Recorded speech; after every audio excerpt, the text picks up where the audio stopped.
Today, we are talking about a story that has sent ripples across Europe and raised eyebrows in capitals from Brussels to Berlin. The recent Denmark-Sweden deal on migration has triggered intense debate, speculation, and even panic about the future of EU migration policy. At first glance, the agreement may look like a regional arrangement between two Nordic neighbors. But beneath the surface, it touches on deeper tensions that the European Union has struggled with for more than a decade. Migration has always been one of the most sensitive and divisive issues in the EU. Every new agreement, restriction, or exception is seen not just as policy, but as a signal of where Europe is heading. The Denmark-Sweden deal comes at a time when the EU is already under pressure. Conflicts near Europe's borders, economic uncertainty, and political polarization have made migration a lightning rod issue once again. Denmark has long been known for its tough stance on immigration. Unlike many EU states, it has opt-outs from certain EU justice and home affairs policies, giving it more freedom to act independently. Sweden, on the other hand, has historically been seen as one of Europe's most open and humanitarian migration destinations. That reputation, however, has been changing in recent years. Rising concerns over integration, crime, and social cohesion have pushed Swedish politics in a more restrictive direction. The deal with Denmark reflects this shift in tone and priorities. The agreement focuses on closer cooperation on border controls, asylum processing, and the movement of migrants between the two countries. Supporters say it is about efficiency and security. Critics argue that it undermines the spirit of EU solidarity. They fear it sets a precedent for regional or bilateral deals that bypass common EU rules. This is where the shock factor comes in. EU officials worry that if more countries follow this path, the already fragile common asylum system could fragment even further. The European Union has spent years trying to reform its migration and asylum framework. Progress has been slow, and compromises have been painful. Eastern and Western member states often disagree on burden sharing. Southern countries complain about being left alone to manage arrivals, while northern states worry about secondary movements. Against this background, the Denmark-Sweden deal feels like a crack in an already stressed system. It raises the question of whether national interests are once again taking priority over collective solutions. Some analysts describe the reaction in Brussels as quiet panic rather than open outrage. Officials know they cannot easily block such agreements, especially when they fall within legal gray areas. There is also frustration that Denmark, with its opt-outs, can move more freely than other member states. This creates an uneven playing field within the EU. For Sweden, the deal signals a clear political message to voters.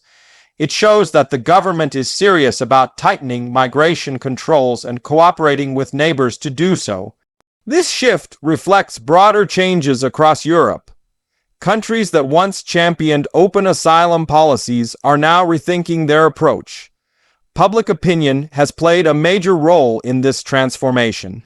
Concerns about housing shortages, pressure on welfare systems, and public safety have reshaped political debates. Far, right, and anti-immigration parties have gained ground in many EU countries. Even mainstream parties have adopted tougher language to avoid losing support. The Denmark-Sweden deal must be seen in this wider political context. It is not an isolated event, but part of a broader trend. Still, the EU fears a domino effect. If Nordic countries, often seen as models of cooperation and trust, start going their own way, what message does that send to others? Southern states like Italy and Greece are watching closely. They may feel justified in pushing their own unilateral measures if solidarity continues to feel one-sided.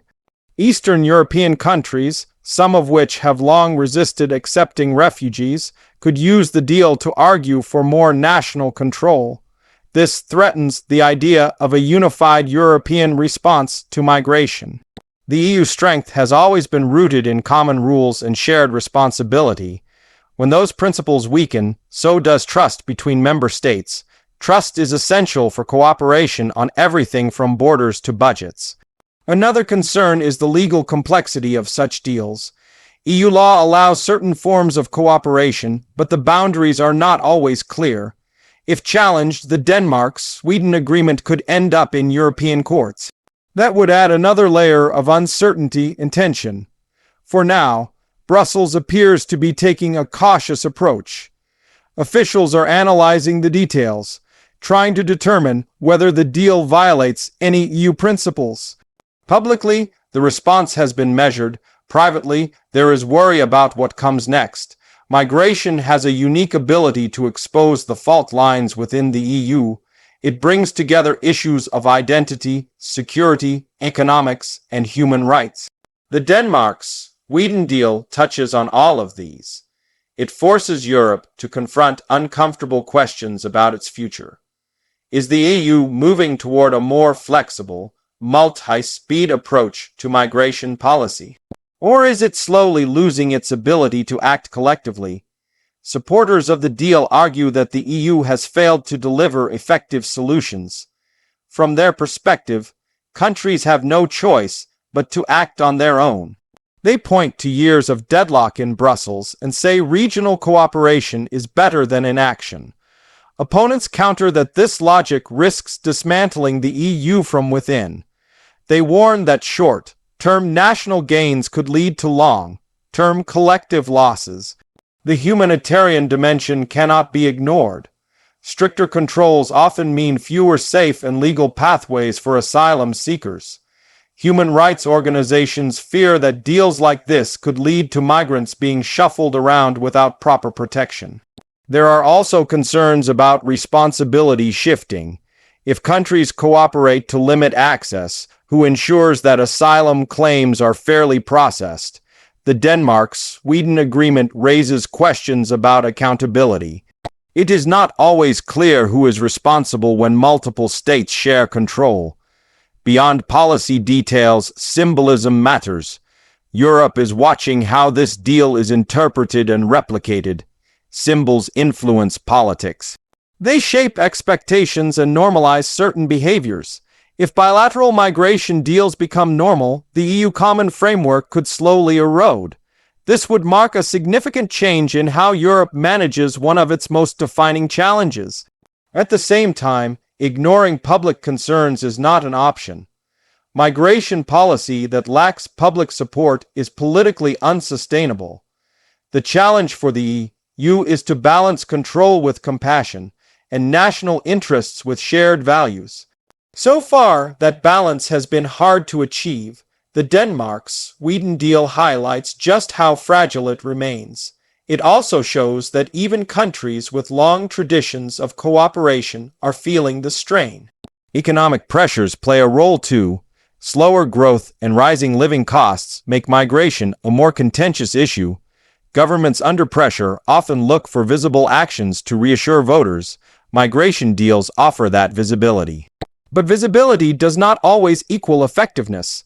Real solutions require coordination across the entire EU. That is why the reaction in Brussels matters.